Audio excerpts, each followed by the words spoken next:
Are you sure this cap? That's all good. Okay. That's all good. Okay, so we have Rob here from BALLSY. Would you like to introduce yourself, brother? Just tell us a little bit about yourself and what you do, career, hobbies. I don't know, whatever you want to say. Malo sui for malangi mama fafatai malave no. Just thought I'd just acknowledge Samoan Language Week just quickly. But yeah, thanks for having me on, bro, and letting me be part of what you're doing at the moment. I think it's awesome, bro, and I think we need to do more stuff like this so we can normalize these conversations around mental health and well-being, and just encourage others to do the same thing. Yeah. I guess just a little bit about me. I was born and bred in West Auckland, Massey in particular. Yeah. Did all my schooling here. Bar 1 year, I did at Kelston Boys, and then my schooling kind of plummeted, so I had to go back to Massey and finish off there. But yeah, brought up in West Auckland and Massey. I was raised by my grandparents, very religious Samoan people. And it's quite common in our culture, to be raised by our elders, especially our grandparents. So yeah, I guess growing up, a lot of my hobbies were I was very sport orientated. Like, I loved playing the old rugby game here and there. I played a bit of softball too, bit of water polo. First 15 at Massey. yeah, bro. I was lucky enough to play first 15 for Massey for a couple of years, and at Kelston Boys too. But yeah. What was the other? What's my hobbies? Yeah, so hobbies you're into now, and then career, things like that. I guess now that I'm a bit older and I've got a little family, like, I love doing stuff with my kids. I obviously don't play any sport anymore, so I just leave it up to them. And I could be that parent sometimes where I try to live my dreams through my kids, but I try to just let them enjoy themselves and let them do whatever it is that they do. So it's kind of what I get up to in my spare time at the moment. And my line of work, I think it's be coming up 2 years at the end of this term, term 2. I left a corporate role with a global company. We did sports marketing for Adidas New Zealand, and we I helped look after the New Zealand rugby portfolio. So, looking after All Blacks and Māori All Blacks, Black Ferns, the Sevens teams, all the Super Rugby teams, Sevens, and age grade stuff. So, that was it was pretty epic. When people look at it from the outside and they're going, man, that's cool. You get to surround yourself with, That'd be like New Zealand. That'd be like the next best thing if you can't actually be out there yourself, being amongst it. 100%, and I think that's why I enjoyed it so much. Is I never really got to become an All Black, like, growing up. That's what you dream of becoming. But I had the next best thing, and that was being able to supply them with gear and just hang out with them at photo shoots and promo stuff. I thought I saw you on the billboard with DC. Shirt on. But yeah, so I left that line of work and I did something that's more rewarding for me and what I want to do, and it's along the same lines as what we want to do with BALLSY, and that's just help the next generation that's coming through. You always hear stories about kids going without and the less fortunate and all that kind of stuff, but actually being involved in it, man, it's pretty scary, bro. Like, the things that some of the kids have to go through, like, and the struggles that they have to even just get to school, let alone have the correct uniform and all that kind of stuff. So I'm really enjoying my role that the school has created for me. It was literally just the deputy principal noticed that I was dropping the kids off and picking them up from school, and with my old work, like I was always on the road, or like I didn't have the ability to to do that for the kids. So she started noticing that happening for a while, and she asked what I was up to, and I said, "Nah, I'm not doing anything." At the time, I was trying to enroll into study and trying to upskill in that health and well-being section, but they came and counter-offered and just said, "We know what you're doing with BALLSY and what you're trying to create. Would you be able to come into the school and implement some of that with some of our kids?" So they literally just created a role, bro, and I was in there as soon as I could, and I haven't looked back. Awesome for the school to be able to adapt that, because it's pretty hard in those school systems. Like, they're quite like old school with their systems and everything. So yeah, hats off to you. Yeah, bro. But I love it, man. Like, it's I used to think it was cool giving All Blacks or like our top athletes sponsored by Adidas, like gear, like, we'll give this guy boots, if this guy needs runners, we'll give him runners. But, it's more rewarding for me now to sit back and be like, I'm giving these kids my time, Some of them don't have fathers. Some of them don't have male figures in their life, or some of them just need an adult figure to give them the time of day, whether it's 5 minutes or an hour. And then that's more rewarding for me, bro. And I just love it, And they could be the next All Black or accountant or dancer or whatever they want, Like, Bro, that's... I'd say, bro, like, with these lower decile schools too, man, like, a lot of them come from big families and the younger ones miss out. Yeah. Because, the parents can't afford to have all the kids playing. Yeah. But you just see crazy talent, bro, at lunchtimes and morning teas. Like, doesn't matter what ball it is. Could be a basketball, netball, rugby ball, like tennis ball, cricket ball, whatever it is. There's some hidden gems out there, man. So it's quite humbling, getting put on skates by an 8-year-old. Your nephew me a couple times, but yeah, we won't talk about that. So what is BALLSY like? We actually, you'll like this. G's your nephew, eh? Yeah, bro. Yeah. So I coach the Ripper team, and we've got tournament coming up. You guys will probably be in it, but we named a move called BALLSY. So all the kids are like, "What's that?" And I'm like, BALLSY's like a brand around mental health, and it's about opening the conversation. So that's exactly what it's supposed to do, like make you think, what? But anyway, do you want to explain what BALLSY means? Yeah, bro. So BALLSY is just another word for courage or courageous. And I think when I look back on it, like, it all came to fruition through me sharing my journey around mental health and in particular depression and anxiety. And so I had to, it was a ballsy move or courageous move for me to step out into a space where I knew I was in the, not so much the firing line, but just in a vulnerable state for people to judge me and do all that. And another thing, another part of it was fashion is something that I've always been quite passionate about. And, growing up, we always pushed the boundaries on what we can wear and mix and matching colors and just being able to, I guess, express ourselves through what we wear. So I thought, why not merge the two together and try and create something meaningful and that can have a positive impact on the community. And that was how BALLSY came about. Yeah. Literally just creating teas. You can see my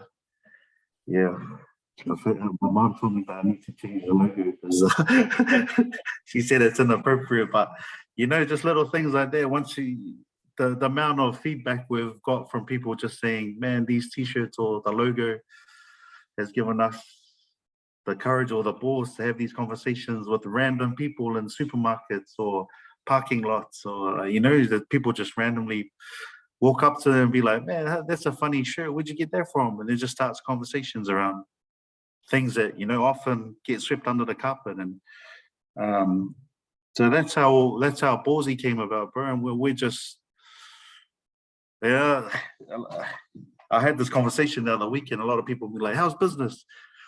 And like it really frustrates me, or I get quite upset about it because, well, nobody knows that we don't make money from this. Yeah.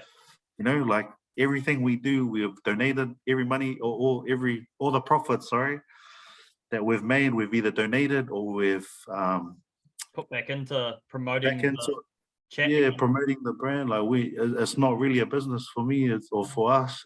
It's more so just this is just our unique way of pushing the message is through using apparel. Like I remember when I first got diagnosed with depression and anxiety, and the doctor said to me, just like, well, you need to go and see a psychologist. And like, this is just my personal story. Like, so don't take it as a grain of salt. Yeah. I said to the doctor, I'm not going to go see someone that doesn't know me from a bar of soap and is going to tell me what I need to do. I need to, like, I've just had the courage, or I've had the balls to speak to you. Now I need to speak to people that I respect, and that I know that's journeyed through what I've gone through now. That's how I'm going to find a way through all of this. Yeah. And yeah, but I was lucky, like I said, like with my old line of work, I was very fortunate to be around successful people. And Sir John Kerwin was one of them, bro. He was probably the first person outside of my wife that knew what I was going through. And so he's been a massive help. He's been massive in terms of early on anyway. Like, it's been hard for me to try and catch up with them lately, or with a lot of people, to be fair, because of everything that's happening. But early on in my journey, he was massive. And for people that don't know, he was like one of the first, I don't know, All Blacks or big stars, to kind of break that mold and speak up, be ballsy. Yeah, 100%. He's the first male athlete to speak out, and he's written numerous books on it. And now he's like the face of, like, for me, when I think mental health, like, I always think of him because he resonates with my journey. He was an athlete, he was a rugby player. Like a motivator for you. Yeah. Yeah, 100%. That's crazy. That's crazy. Yeah. Like, I don't know, because what you're doing now is kind of like, I don't know what he almost started. It's like passing of the torch. It's cool that you're in West Auckland as well, because that's where I grew up, and I went to Massey, and I think it's awesome what you're doing. So your vision's to, like, I didn't realize that it wasn't a business. It's more just like your way of awareness. So that's even cooler in my eyes. Yeah, bro. So that's your vision, you'd say? That's your vision and philosophy? Yeah, 100%, bro. And it's just to normalize, like this. like this, bro. Like, having these conversations, like, gone are the days now where I used to enjoy catching up with the boys. Like, let's go have a beer. Let's go, just have a beer and talk rubbish. Like, now I'm like, bro, let's catch up and have a coffee. Like, let's talk real, bro. Like, I love having those conversations because I missed out on that for so much of my life. Like, I wish I could go back now and do that stuff now, so that, well, back then, sorry, so that I never had to journey through what I went through. And that's pretty much just what I'm trying to do now. Is I don't want anyone to go through what I went through. Yeah. And I know I'm not going to save everyone, but one person is better than none. Yeah. That's how I look at it. Like, I think early on in the piece, like, I was like, man, I need to try and do everything for everyone, like try and save as many people, not save, but like just try and be that person for everyone. And bro, it was draining mentally. Yeah. So I just said, like, I had to take a step back and be like, bro, I can't be there for everyone, but I can share my message in the hope that it encourages other people to do the same, and they can go off into their own communities, or they can go off into their own groups and start having those conversations. And it's been cool. Like, I shared my journey for the first time 4 years ago, and it took 2 years of trying to hype myself up to get BALLSY off the ground and started, but we got there in the end. But in the last 4 years, man, it's been cool to see all these little spaces pop up, like that are pushing the mental health message and encouraging it. Because the more that happens, the more, like, like I said, the more we'll be able to have these conversations. And it just proves, bro, that there's not you can't blanket these issues. Like, everyone's different, and by everyone starting up their own initiatives or their own what can I say? Just like raising awareness spaces. Yeah.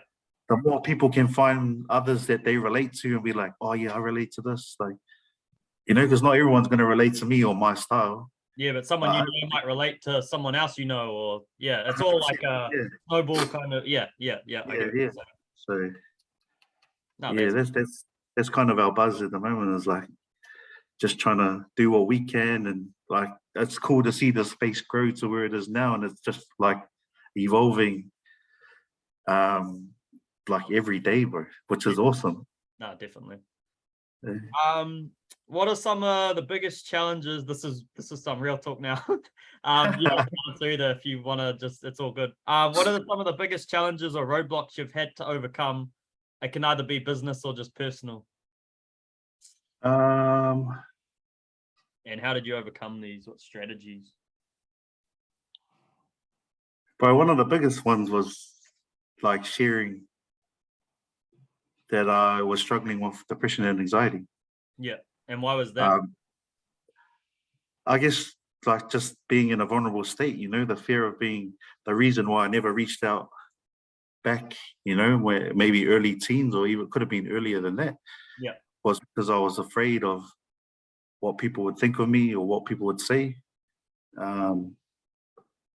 I guess like the more I tell my story, the easier it becomes.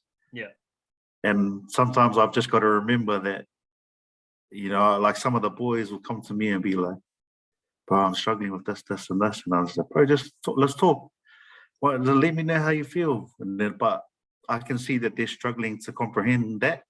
And I've just got to remember, bro, it's not as easy as, you know, like it's taken me 4 years to get comfortable yeah, to speak in this space. So I've just, like I said earlier too, like we can't blanket these issues. There's not just one way will resolve everything. Like everyone's unique in their journeys, and everyone reacts differently to different situations. So it's just a matter of trying to find something that suits what, or not suits, but that you can resonate with, and then build from there. yeah. Yeah, I've had a few, bro. Like, another obstacle, bro, was like trying to find work once I'd finished playing sport professionally. Oh, you're a professional sportsman as well. Yeah, bro. So I wasn't a professional, like a super rugby player, but I played like footy professionally in France. Okay, cool. Um, Was that yeah, union or league? Sorry, what was that, bro? union or league? Union. Okay, cool. Oh, so you Played went, was rugby. that like straight after your school and then went into carried on like the Uh, momentum from there? So from school, I played. I signed with the Tasman Marcos region. Yeah. For 3 years, and then just injury after injury after injury. So I had 3 shoulder reconstruction in those 3 years. Jeez. So I've had You're more like operations. 22, you had the shoulder of like a old man. 100%. I That's was crazy. 23, and I had Holy so heck. it was left, right, left. And In that's like those a 3 years that I 6-month signed. recovery each time, eh? Yeah, Holy heck. and so that got me. I think you were right, actually around 22, 23, and then I ruptured my Achilles twice. Oh, So I'd been injured more times than I had actually playing or being signed to the clubs that I was at. yeah. And so I'll try and like tell the story as quick as you can, Oh, no, because I that's know all. we're on a time limit. But you know, going through the age grades, representing the region, representing Harbour from under 14s, say to secondary schools, and then going on and playing 20s, and then signing down in Tasman for 3 years. Like, you know, a lot of my life was around rugby, and that was my identity. So I always thought I was destined to become a professional rugby player in New Zealand. Yeah.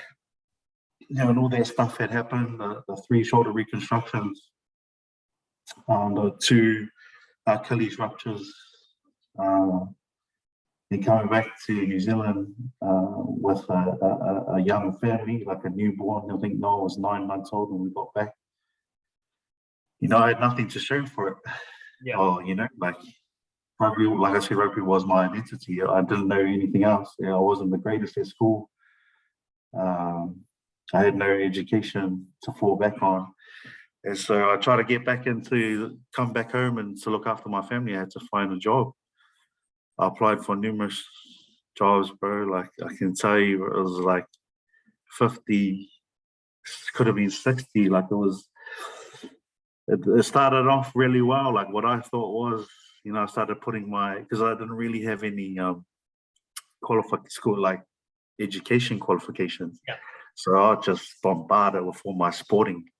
Yeah, you would have had like, I don't know, this is how I'm picturing it in your head. You would have like always had the momentum that you were going to be like the All Black. And if you made all the grades, why not think that, eh? Yeah, 100%. And then like, so early on when I was having these job interviews, we'd just talk rugby, we'd just talk code.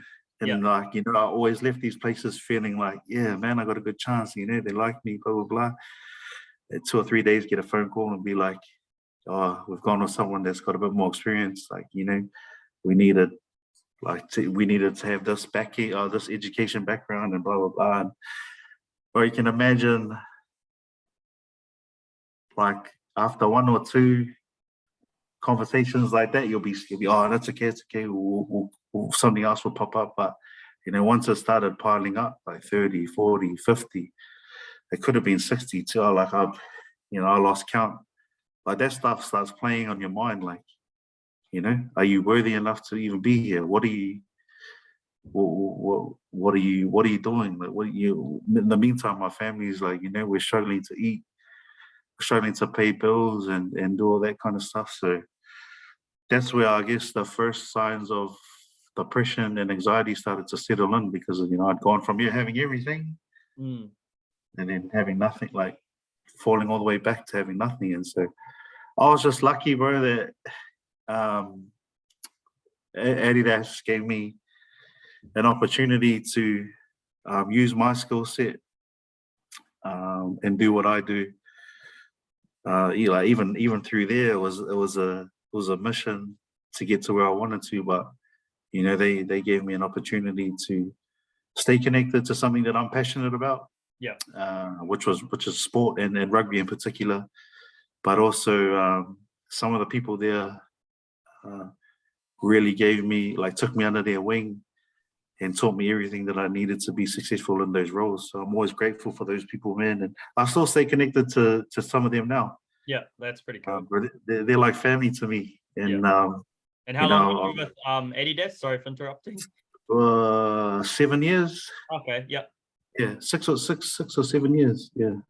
I guess like you can either look at your story as like it was obviously that would mentally tax anyone, like all the job interviews, but then what you built from that, that's like resilience, right? Like in a horrible way. I can't imagine it being fun, but it's pretty relentless. But and I think that's what my wife would always say to me, like, man, you're so resilient. Going through, you know, I don't know anyone else that will go through what, but at the time it didn't help, like still didn't help me. Like I didn't have a job and I didn't have any money to help pay the bills. Yeah. Obviously been relieving getting that Adidas shot though, eh? Yeah, bro. And I think that's why I stayed there for longer, maybe long. I don't want to say I stayed there longer than I should have, but I stayed there longer. Yeah, because I was always scared to try and move on to something in case that same scenario happened again. Like, sorry, man, you didn't have the qualifications, or you don't suit this role, but yeah, we got there in the end, bro. And I guess that's why I just don't take my job for granted at the moment now. Like, I think it's my calling, bro. Like, it's my purpose to, you know, I've always grown up and I've seen my grandparents serve the community and serve their church. And it's just a flow and effect for me. Like, man, I want to do what they did and serve my community and do what I can to leave an impact or make an impact. Yeah. or spark the brain that does the impact, eh? Like 100%, bro. You'll know too being a teacher, bro. Yeah. No, that's awesome. So what does positive mental health mean to you?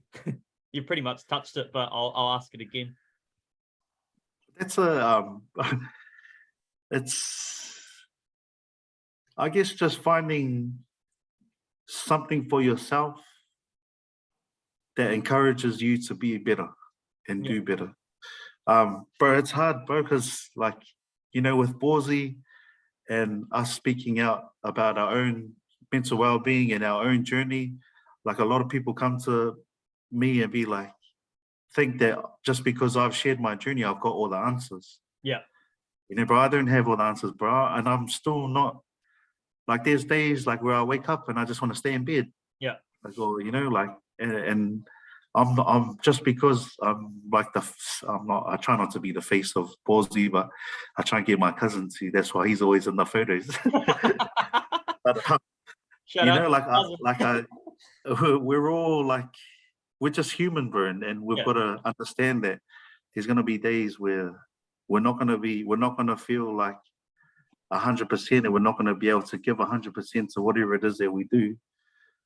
But just acknowledging that is a step in the right direction. Yeah. You know, just understanding that, okay, I'm not feeling well today, but I can't dwell on it. What can I do to what's a pick me up? What can I do to pick me up? Let's go and have a coffee, sit in the sun, read a book, go to the gym, or like jump on a phone call, do something like this. You know, but like it might take 5 minutes, it might take an hour, but after you do something positive for yourself, like, it's contagious, bro. The energy is contagious, and it just encourages you to do more. So that's, yeah. Hopefully that answers the question, bro. Like, there's not, No, I get what you like. You're human at the end of the day. You're not going to feel like hot, like the man all the time, are you? Like, it's hard, not, bro. that would be lying to yourself. Yeah. 100%. Anyone that, they're going to have the same, like, you're still human at the end of the day.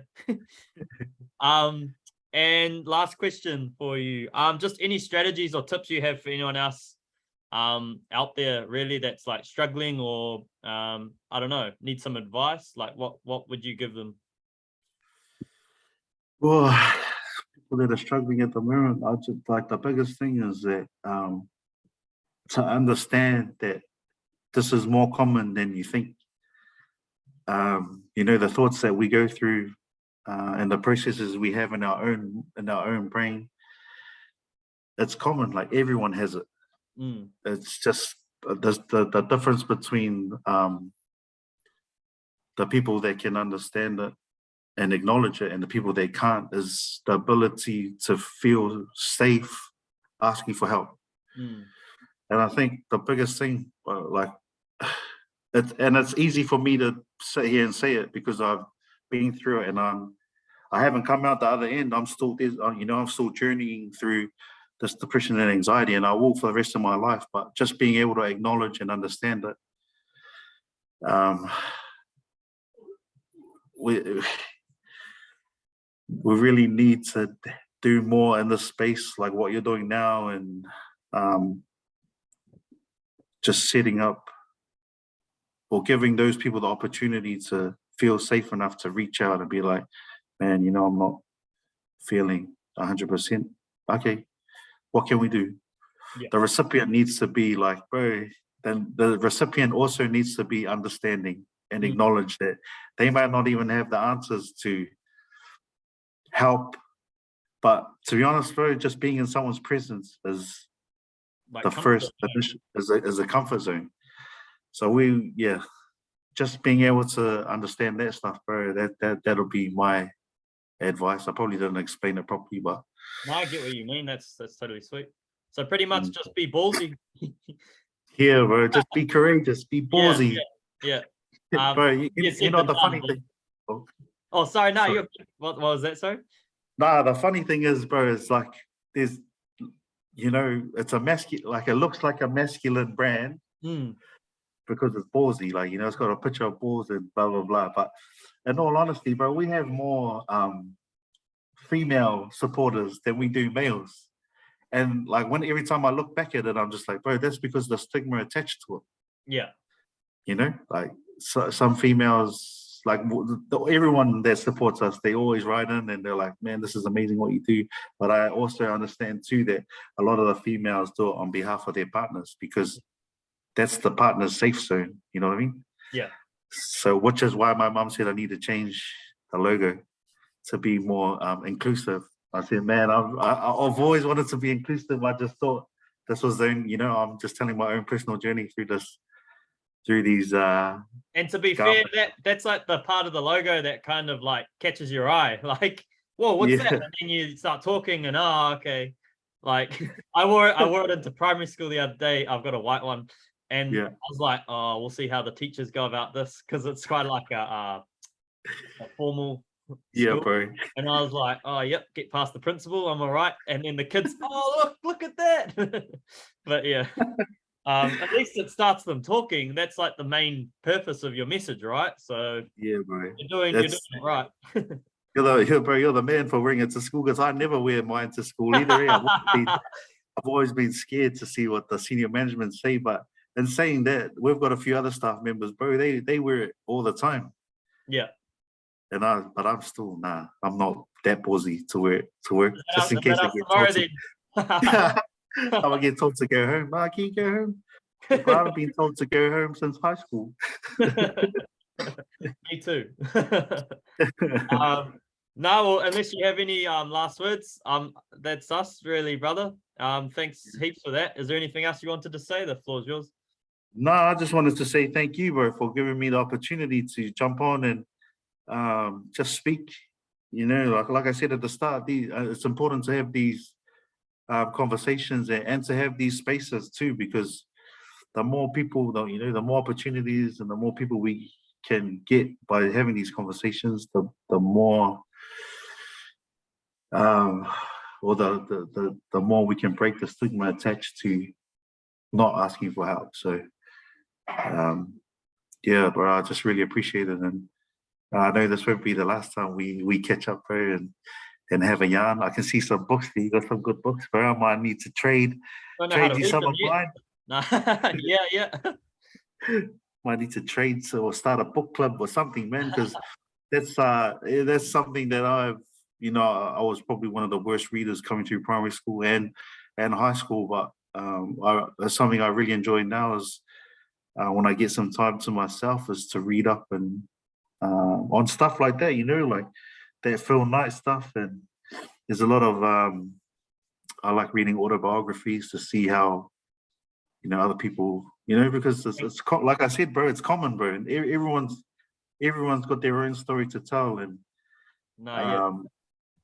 yeah, it's just me, bro. I hated it. I was the same. I only started reading like last lockdown. I think I shouldn't be saying this. I'm a teacher.